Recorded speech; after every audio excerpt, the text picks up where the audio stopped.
விஜய் விஜய் சொல்லுங்க சித்தி. இல்ல பசுபதிக்கு நாளைக்கு ஜாமீன் கிடைச்சிடுமாப்பா? ஜாமீனா? உங்களுக்கு யார் சொன்னா? சொல்லுங்க சித்தி, யார் சொன்னா?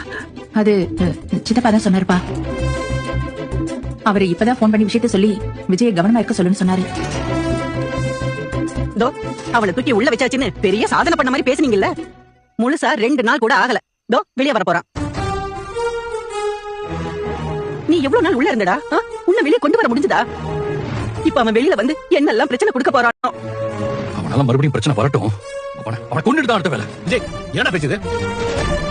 இப்படி எல்லாம் நடக்க கூடாதுன்னு தான் அந்த காவேரி விட்டு விஜய் வெளியே வாடான்னு தலைப்பாட அடிச்சுக்கிட்டு இருக்கேன். என்னடா பாக்குற? அந்த பசுபதியை நீ ஏன்டா கொல்லணும்?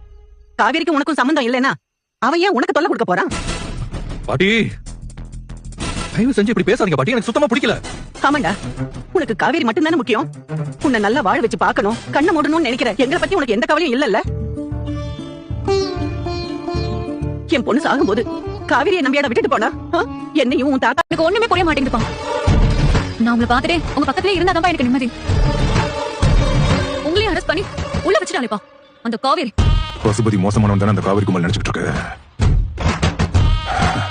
இந்த பசுபதி எவ்வளவு மோசமானவன், எந்த எக்ஸ்ட்ரீம் போவான்றத அவளுக்கும் அவ வீட்டுக்கும் நான் காட்ட போறேன்.